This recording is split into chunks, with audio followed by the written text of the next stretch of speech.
Crônicas do Amanhecer. Por Feijão, Centro Espírita Allan Kardec de Balneário Gaivota. Balneário Gaivota, 1º de outubro de 2023. Quem era a esposa de Deus que a Igreja escondeu? Parte 2. A Sera é mencionada na Bíblia, mas foi apagada da história segundo historiadores. Os antigos israelitas eram politeístas. Uma minoria cultuava apenas Javé, ou Jeová. Tudo mudou em 586 a.C., quando o Templo de Jerusalém foi destruído e uma visão focada na existência de um Criador universal se disseminou. Antes do monoteísmo imperar, textos antigos indicam que Deus tinha uma esposa.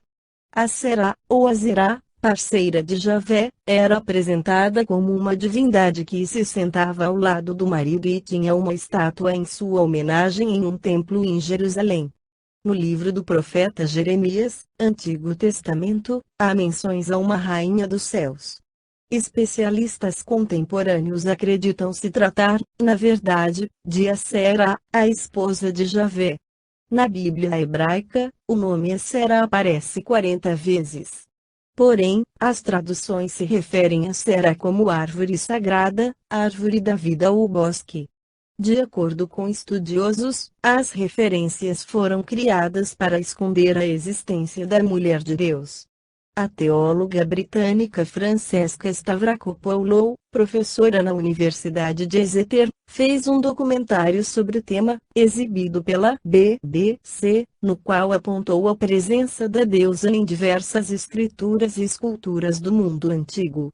As menções a Sera na Bíblia ocorrem quase sempre em termos negativos e críticos em relação à idolatria por imagens ou objetos sagrados que manifestam sua presença. O processo de transformação das religiões politeístas em uma crença monoteísta fez com que a Sera passasse a ser tratada como uma divindade falsa ou ilegítima. Sua adoração passou a ser taxada como primitiva.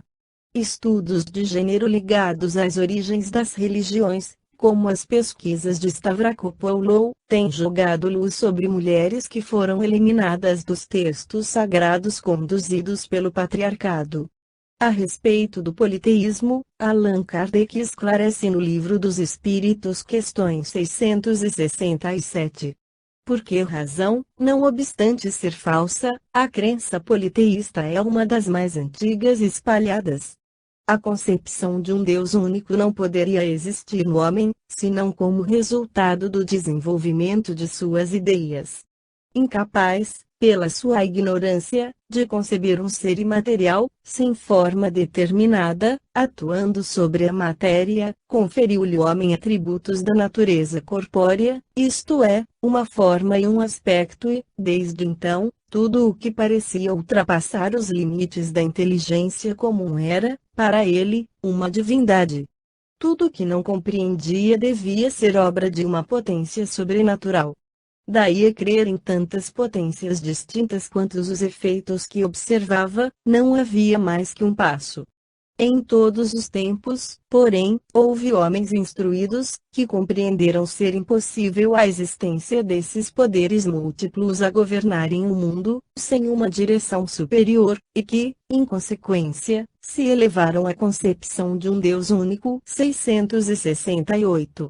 Tendo-se produzido em todos os tempos e sendo conhecidos desde as primeiras idades do mundo, não haverão os fenômenos espíritas contribuído para a difusão da crença na pluralidade dos deuses.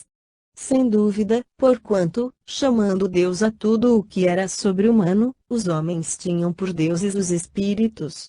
Daí veio que, quando um homem, pelas suas ações, pelo seu gênio, ou por um poder oculto que o vulgo não lograva compreender, se distinguia dos demais, faziam dele um deus e, por sua morte, lhe rendiam culto. A palavra Deus tinha, entre os antigos, acepção muito ampla. Não indicava, como presentemente, uma personificação do Senhor da natureza. Era uma qualificação genérica, que se dava a todo ser existente fora das condições da humanidade. Ora, tendo-lhes as manifestações espíritas revelado a existência de seres incorpóreos atuarem como potência da natureza, a esses seres deram eles o nome de deuses, como lhes damos atualmente o de espíritos. Pura questão de palavras, com a única diferença de que, na ignorância em que se achavam, mantida intencionalmente pelos que nisso tinham interesse, eles erigiram templos e altares muito lucrativos a tais deuses, ao passo que hoje os consideramos simples criaturas como nós, mais ou menos perfeitas e despidas de seus invólucros terrestres. Se estudarmos atentamente os diversos atributos das divindades pagãs, reconheceremos, sem esforço, todos os de que vemos dotados os espíritos nos diferentes graus da escala espírita, o estado físico em que se encontram nos mundos superiores, todas as propriedades do perispírito e os papéis que desempenham nas coisas da terra. Vindo iluminar o mundo com a sua divina luz, o cristianismo não se propôs destruir uma coisa que está na natureza.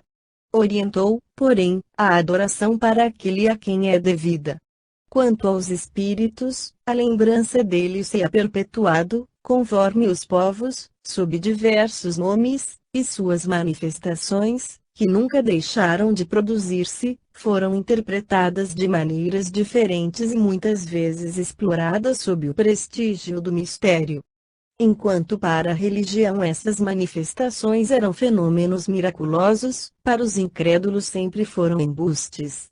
Hoje, mercê de um estudo mais sério, feito à luz meridiana, o espiritismo, escoimado das ideias supersticiosas que o ensombraram durante séculos, nos revela um dos maiores e mais sublimes princípios da natureza.